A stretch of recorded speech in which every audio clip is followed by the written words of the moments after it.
پہلے آپ یہ ویڈیو دیکھیں پھر بات کرتے ہیں۔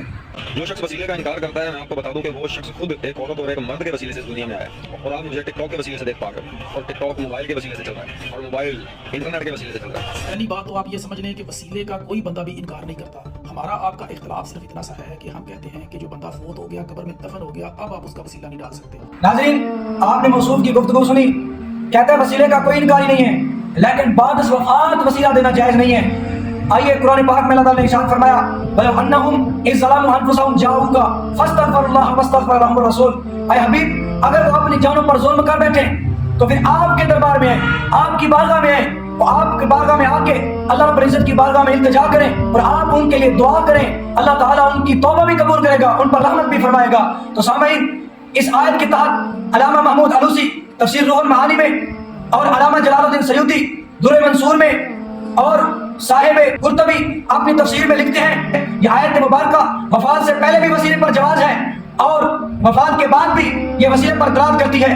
تو سامعین محترم، یہ آیت حضور کی وفات سے پہلے بھی وسیلے پر دلالت کرتی ہے اور حضور کی وفات کے بعد بھی وسیلے کے جواز پر دلالت کرتی ہے۔ آئیے سامعین محترم، اس آیت کے تحت علامہ جلال الدین سیوطی نے درر منصور میں ایک واقعہ نقل کیا ہے۔ آپ فرماتے ہیں کہ حضور کی وفات کے بعد ایک شخص آیا، وہ گنہگار تھا، حضور کی قبر مبارک پر آ کر زار قطار رونے لگا، عرض کی یا رسول اللہ میں بہت بڑا گنہگار ہوں، جب سے میں نے یہ آیت مبارکہ سنی ہے ثم جاؤکا تو میں آپ کی بارگاہ میں آ گیا ہوں۔ وہ روتے روتے وہیں سو گیا، حضور خواب میں تشریف فرما ہوئے، حضور نے فرمایا جا کہ اللہ تبارک و تعالیٰ نے تجھے معاف کر دیا ہے۔ تو اسے پتہ چلتا ہے حضور کی وفات سے پہلے بھی وسیلہ دینا جائز ہے اور حضور کی وفات کے بعد بھی وسیلہ دینا جائز ہے، کوئی حرج نہیں ہے۔ آئیے سامعین محترم، یہ تو کہتے ہیں کہ حضور کی وفات کے بعد وسیلہ دینا جائز نہیں ہے، لیکن اللہ تعالیٰ قرآن پاک میں ارشاد فرماتا ہے فَكَانُوا مِن قَبْلُ يَسْتَفْتِحُونَ عَلَى الَّذِينَ كَفَرُوا۔ یہ جو یہودی لوگ تھے کہ حضور کی ولادت سے پہلے وسیلہ دے کر یہ کفار مکہ پر، مشرکین مکہ پر فتح مانگا کرتے تھے اور اللہ تبارک و تعالیٰ ان کو فتح عطا کر دیا کرتا تھا۔ اب میں کہتا ہوں کہ حضور صلی اللہ تعالیٰ علیہ وآلہ وسلم کی ولادت سے پہلے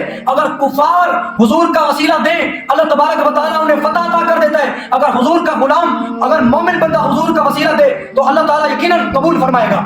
آئیے سامعین محترم، ایک اور حدیث مبارکہ سیاستہ میں موجود ہے کہ حضور صلی اللہ تعالیٰ علیہ وآلہ وسلم کی وفات کے بعد حضرت عمر پاک کے زمانے میں حضرت بلال بن حارث رضی اللہ تعالیٰ عنہ حضور کی قبر مبارک پر گئے اور عرض کی یا رسول اللہ کہ قید پڑ گیا ہے، آپ کی امت ہلاک ہو رہی ہے، مہربانی فرمائیے آپ کی امت کے لیے دعا کیجئے۔ حضور اس کے خواب میں تشریف فرما ہوئے، فرمایا جا عمر کو خبر دے دے کہ اللہ تبارک و تعالیٰ عنہ قریب ضرور بارش برسائے گا۔ تو پتہ چلا حضور کی وفات سے پہلے بھی وسیلہ دینے میں کوئی حرج نہیں ہے، حضور کی وفات کے بعد بھی وسیلہ دینے میں کوئی حرج نہیں ہے۔ یہ وسیلہ حضور کی وفات سے پہلے دینا قرآن سے ثابت ہے، وفات کے بعد بھی وسیلہ دینا قرآن سے ثابت ہے۔ اللہ تعالیٰ دین کی سمجھ دار۔